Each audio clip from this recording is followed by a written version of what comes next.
Olá pessoal, sou Thiago Pittini, drapple.com.br. Bem-vindo ao 157º Dr. Apple News toda sexta-feira. Obrigado ao Antônio, ao Renato, ao Sandro, ao Gilberto, sempre mandando sugestões de pauta para mim, me ajudando bastante aqui nessa sexta-feira com um resumão de notícias. Vamos lá começar com as notícias históricas que nós temos hoje. A gente tem aí no dia 27 de julho, né, de 1955, a Joanna Hoffman, o aniversário de nascimento da Joanna Hoffman. É a da foto da esquerda, tá? Da direita é a Kate Winslet, que acabou interpretando ela nos filmes do Steve Jobs. A Joanna Hoffman ela teve um papel fundamental, né? Ela trabalhou na parte de marketing do Macintosh, era uma pessoa de muita fibra, era uma das poucas pessoas que conseguiam enfrentar aí o Steve Jobs e o seu temperamento maluco, né? E que não deixava se dobrar por aquela manobra de realidade que o Steve Jobs tinha aí de tentar inverter a situação toda, né? Então ela acabou entrando pro grupo do Macintosh pelo Jeff Raskin, que acabou entrevistando. O Jeff Raskin estava dando uma palestra, ela começou a questionar, chegou a trabalhar inclusive na Xerox, naquele núcleo da PARC, né, onde foi descoberto, entre aspas, né, o mouse, o sistema operacional gráfico. E numa palestra com o Jeff Raskin, ela começou a debater com ele e tal. Ele achou uma moça interessante, inteligente, né, interessante para o time. E aí me chamou para fazer uma entrevista e ela entrou e participou de muitas coisas que aconteceram lá dentro da Apple. Quando o Steve Jobs saiu e fundou a Next, ela foi junto e tal. Ela acabou sendo o braço direito do Steve Jobs.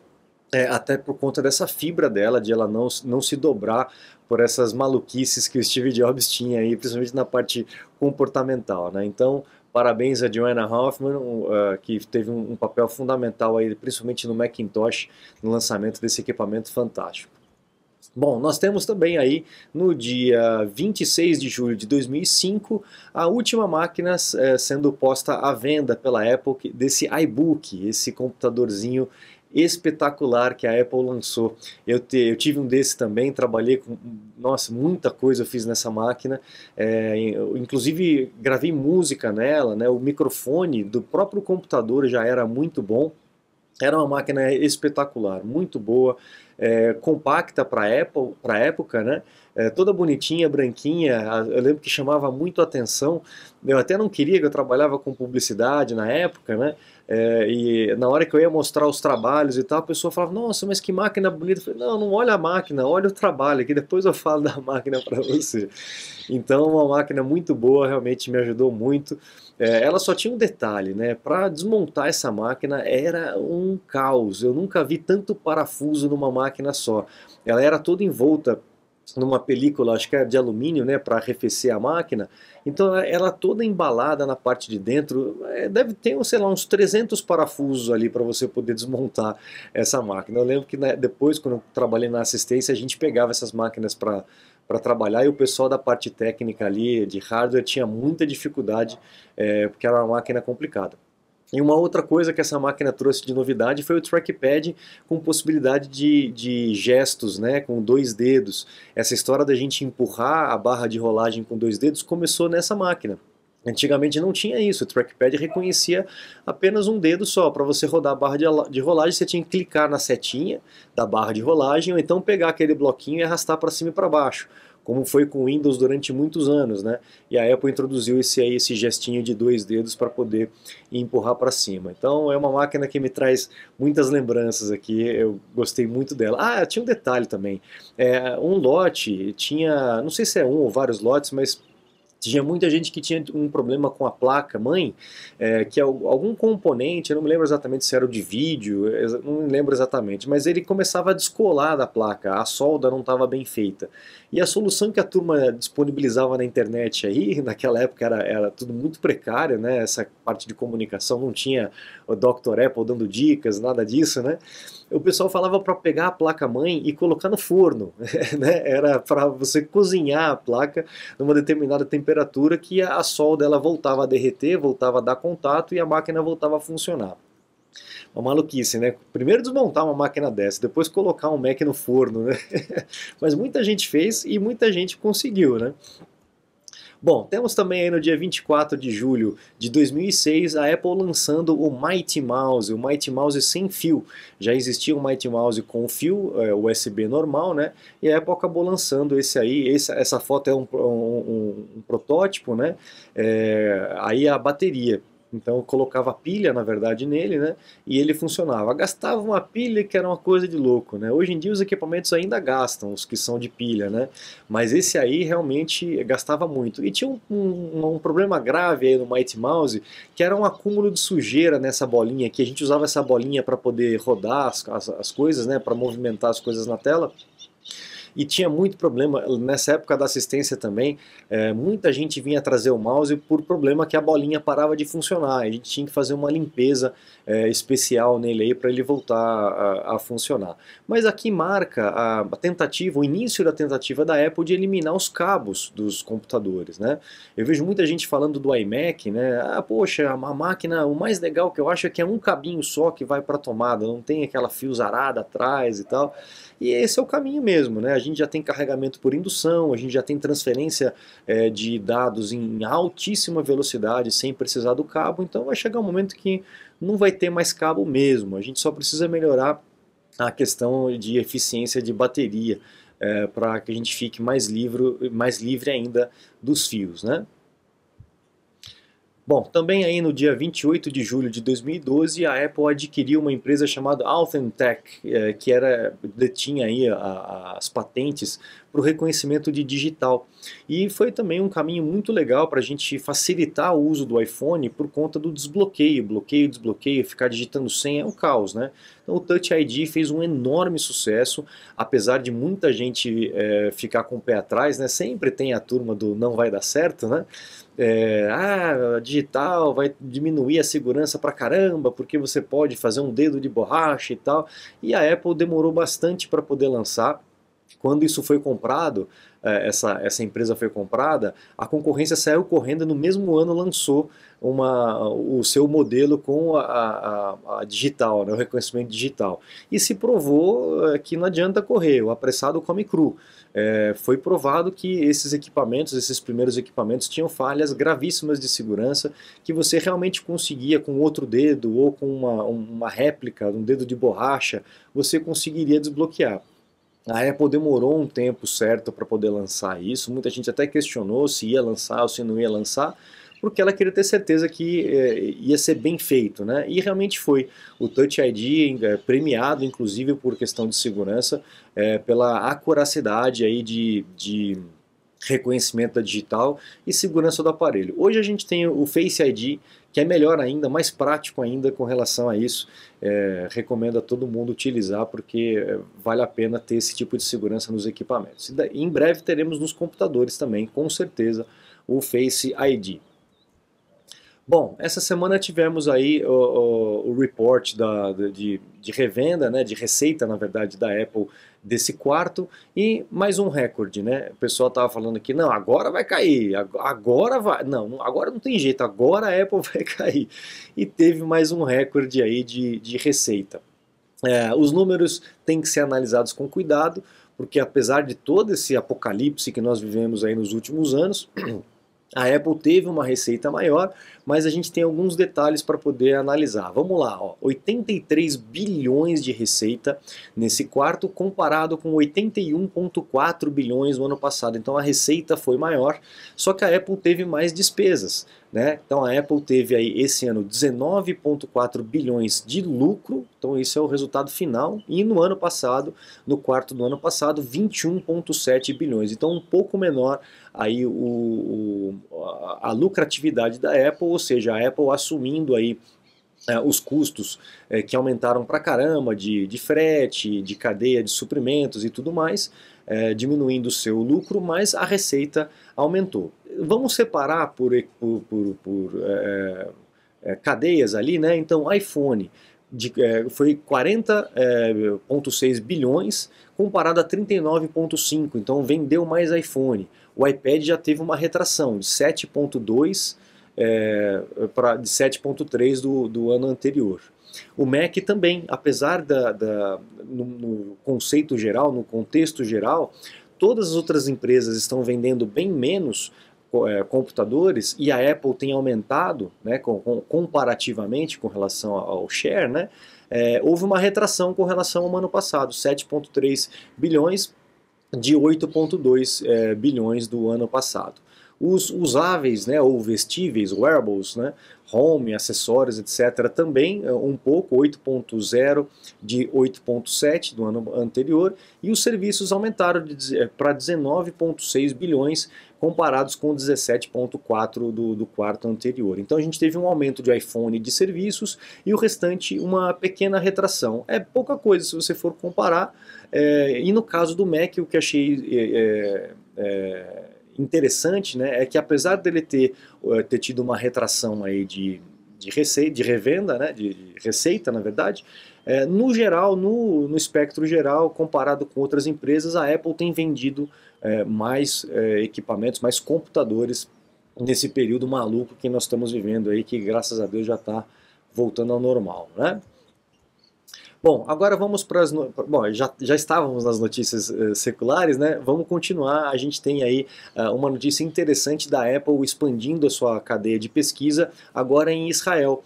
Ele já tinha alguns centros de pesquisa em Israel, inclusive o Apple Silicon, boa parte dele foi desenvolvido, foi desenhado lá em Israel. A gente sabe que Israel tem uma competência grande com relação à tecnologia, e esse anúncio é que mais um centro de desenvolvimento de R&D será construído lá em Israel para ajudar ainda mais no desenvolvimento desses chips, né?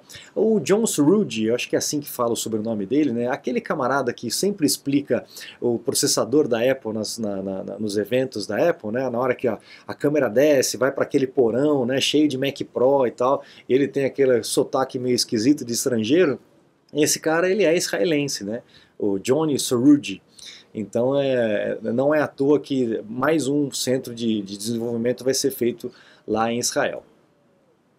Bom, como a gente tem visto que o chip da Apple, o Apple Silicon, realmente é muito bom, a concorrência está desesperada tentando comprar aí os funcionários da Apple, né? Já tivemos gente indo para a Microsoft, já tivemos gente indo para a Google, para a Intel, e agora um outro rapaz, o Kim Woo-pyong, indo aí para a Samsung, mais um chip expert aí saindo da Apple, e com certeza vai levar a sua expertise lá para a concorrência. E vamos ver o que vai acontecer. Quanto mais concorrência, melhor, né? As coisas vão melhorando. Agora, alguns rumores com relação à Apple. A gente tem aí o rumor do iMac maior de 27 polegadas também se esquentando essa semana, né? Um pessoal na internet dizendo aí que tem fontes confiáveis, dizendo que a Apple vai lançar um iMac maior, um iMac escuro, né? A gente não sabe se vai ser um iMac ou um iMac Pro de repente, né? É bem possível que seja. E nessa mesma esteira, um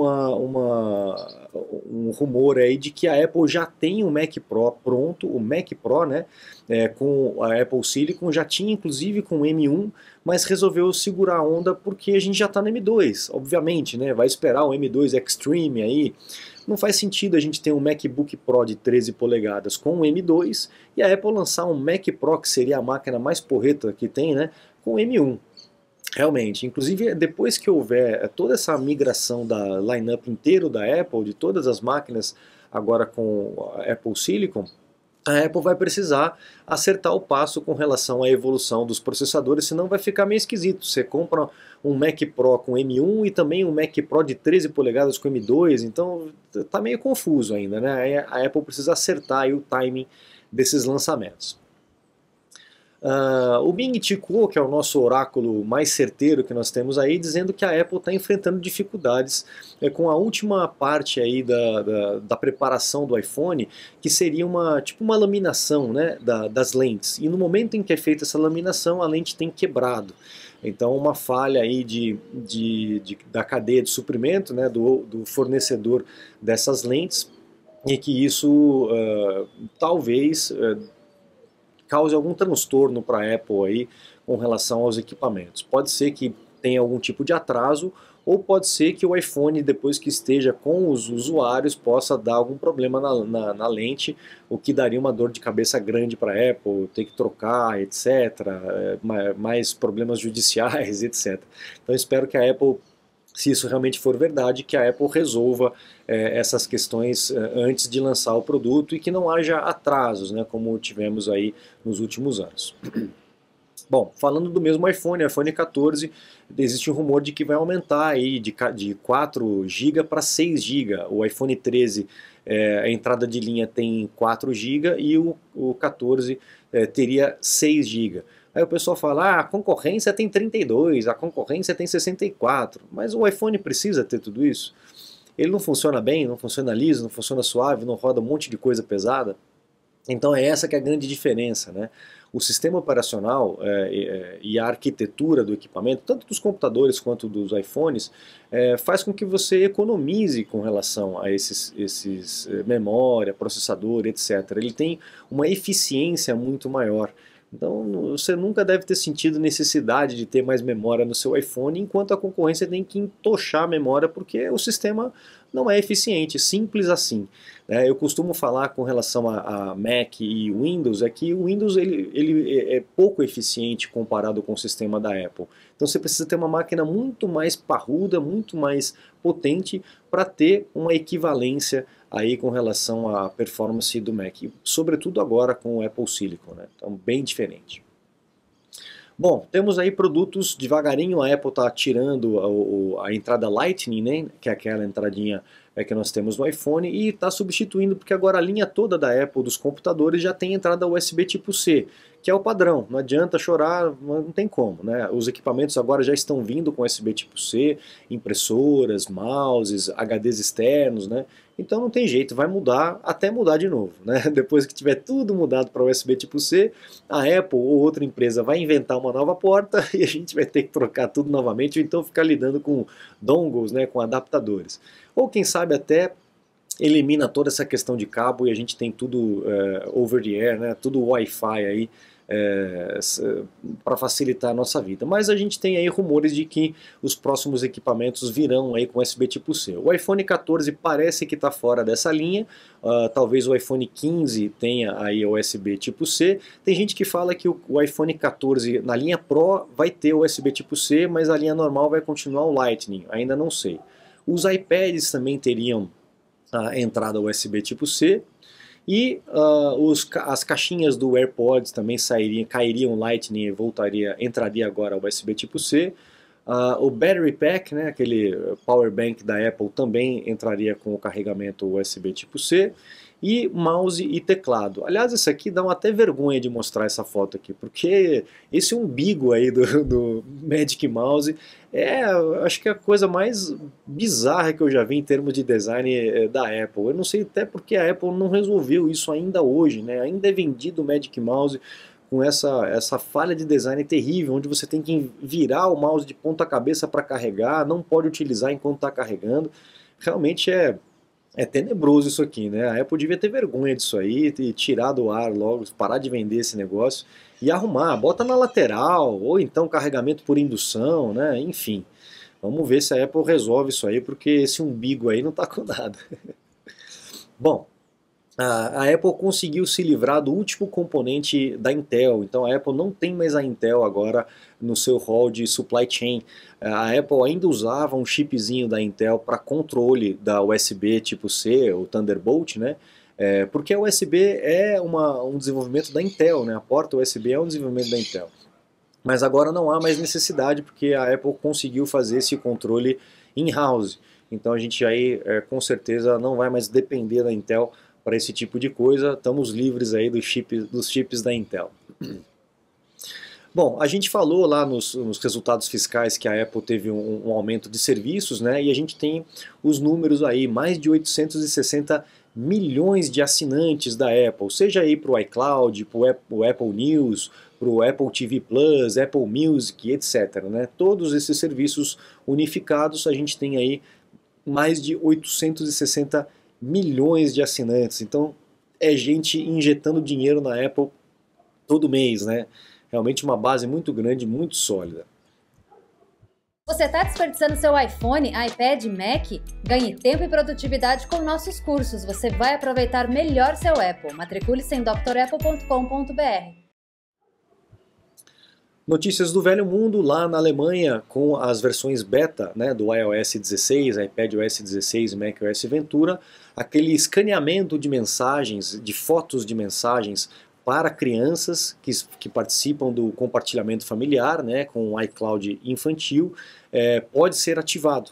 A gente não sabe ainda em outros países como é que está isso, se vai poder ser ativado ou não, mas é um scanner de fotos. Então, quando a criança, né, que está sob um controle parental de um compartilhamento familiar, o Apple ID é infantil, e ele troca mensagens pelo aplicativo Mensagens, essas fotos vão ser analisadas pelo sistema operacional e se houver algum tipo de nudez, de pornografia e tal, o sistema mesmo vai deixar a foto cinza e colocar um aviso aqui que é uma foto inapropriada. Esse recurso tem tido muita discussão com relação à privacidade e tal. Aquela história de escanear a fototeca acabou, não tem. É uma supervisão apenas do aplicativo Mensagens, que aqui no Brasil não vai ter efeito nenhum, porque quase ninguém usa, né? Eu sempre indico, sempre recomendo, se você vai falar de Apple para Apple, usa o Mensagens, que é muito mais seguro, e deixa o WhatsApp para apenas as pessoas que não têm Apple, né? Para aqueles grupos e tudo mais de pessoas que não têm Apple. Mas utiliza o Mensagens, que ele é muito mais seguro com relação às suas informações. Então fica atento como é que isso vai funcionar aqui no Brasil. E para encerrar a última notícia, a gente tem várias patentes aí da Apple com relação ao óculos, né? E a gente também tem uma declaração do Tim Cook numa conversa, uma entrevista, né? Dizendo que esse ano a gente tem aí alguns lançamentos de cair o queixo, né? Vamos ver se é realmente com relação ao Apple Glass que a gente tem a Apple ganhando o registro de muitas patentes relacionadas ao óculos. Então, pode ser que tenhamos aí novidades para esse Natal de um equipamento bem diferente que pode mudar ainda mais aí a forma como a gente interage com a realidade e também com os nossos equipamentos, né? Assim como o relógio facilitou o uso do iPhone, um Apple Glass, um iGlass, um Apple Vision, sei lá como é que vai chamar isso, né? Pode ser que mude também muita coisa com relação à nossa interação com a tecnologia. Legal, pessoal. Então, assim, eu encerro o News dessa sexta-feira. Um grande abraço a todos vocês. Muito obrigado pela audiência. A Pink também está aqui fazendo bagunça. E acesse o site drapple.com.br, conheça os cursos completos e também os meus contatos estão lá para você agendar aí um suporte, uma consulta técnica online. A gente faz isso ao vivo, remotamente, tá bom? Muito obrigado, um grande abraço e até a próxima. Tchau, tchau.